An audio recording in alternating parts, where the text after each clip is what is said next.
Exploring the future. Why future? First, close your eyes and imagine this. One day you open the door and you find the outside world familiar yet strange.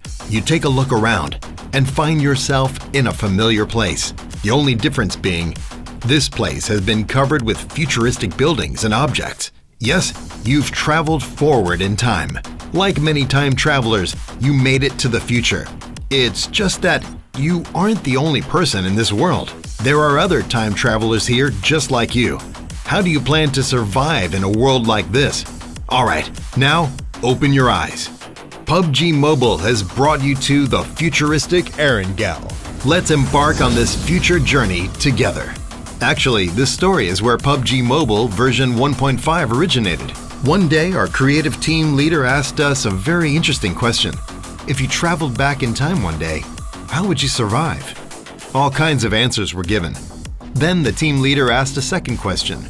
If you find yourself having traveled to the future one day, how would you survive?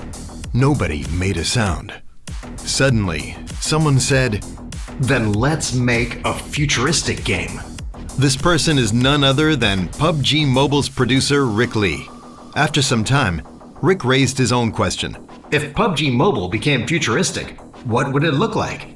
While everyone was still pondering, Rick said, "Why don't we give it a shot? Yeah, let's give it a shot. Make it futuristic then. Let's make it." It was July 26, 2020, the day we decided to launch Project Future. PUBG Mobile has always been trying to better itself, to bring brand new features and the best battle royale experience. In the previous versions, we've tried adding zombies, more heavy power weapons, even content like runic power to enrich the game. But this time, we were even bolder. We didn't want to just slap another element or gameplay feature onto the game. Rather, we wanted to present a futuristic battle royale battleground to everyone, one which can bring about a fundamental change to the gaming experience. This includes all new futuristic items, new maps, new stages, new features, and a series of other changes. We believe that this mode will be refreshing for everyone and present everyone with an unprecedented gaming experience. Make a futuristic game. It is really a very interesting topic. We don't want to mess with the basics of PUBG Mobile.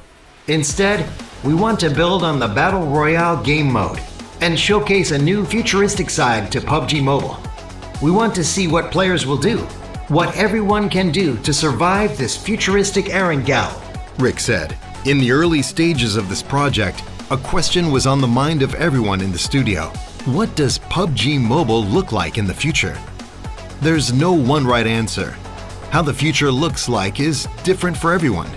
After many days of discussion, we've decided to not let any subjective idea shape this futuristic world.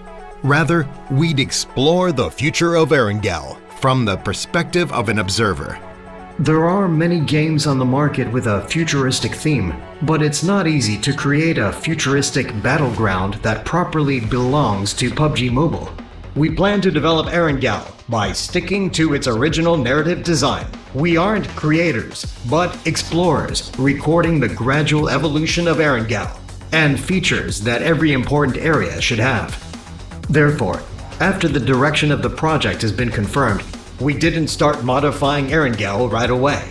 Instead, we did a lot of research and read a lot of material to explore all the possibilities that could surface during Erangel's evolution, Lion said. At the same time, the creative team also started on their creative work. In order to explore a futuristic Erangel, we first had to know what happened on Erangel that propelled Erangel's evolution. We didn't want to affect the classic Erangel itself, so we came up with an what-if mode. It's like you have to find the most suitable universe in an infinite number of parallel universes, and then create stories that uniquely belong to it. In Cycle 1, our story begins from this what-if mode, Marquez said. In Cycle 1, a company named Dynahex appeared in Erangel and started conducting a series of scientific research on the island. For more efficient work, Dynahex gave Erangel an overhaul. According to Erangel's original layout, Dynahex built 6 new areas that each serve a different function to best suit different business needs. Cycle 1's story starts like this. We were very excited when we learned of this backstory. We combined our research results with Cycle 1's story and quickly decided on the 6 modified areas: Jorgapol, Sosnovka Military Base, Pochinki, School, Yaznaya Polyana, and Milta Power. Lionel said, the reason for these areas is that not only do the players love them, each area has its own specialty. As an established tech company, Dynahex would prioritize creating modules that are relevant to their businesses. Going back to the specialties mentioned, Dynahex decided to build a research center at the school where they'd be able to carry out their research. With the school as the core, the other roles are as follows: a security center to ensure the security of the island, a transportation hub to facilitate faster travel, a logistics center for packing and transporting manufactured goods, an automated harbor to export goods out of Erangel, and a resource center to support the state-of-the-art operation of the island. We think the changes Dynahex is making to the island are still in constant development. We don't want to hit everyone with an Erangel that has finished evolving, because not only should players have plenty of time to get used to major changes, the familiar feeling we have of Erangel might also disappear, and that's not what we want to see. As the saying goes, Rome wasn't built in a day. Hence, we divided Erangel's evolution into multiple stages, with what everyone can see being the first stage, Rick said. Dynahex just finished upgrading the major buildings in the areas, but the surrounding areas have not started their renovation yet.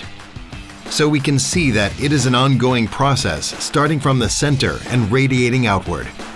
The priority is placed on the newly constructed buildings, and further out are the buildings being upgraded and the work area for the construction crew. On the outer edges are the residential areas that have not started on their upgrade yet. The whole place thus reflects a very natural and gradual process, and it's exactly this kind of natural process that will make all the buildings in the area more complete and improve the entire gaming experience.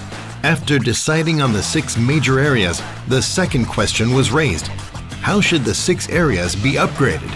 How can we bring more thrilling elements to players? Let's save this topic for next time.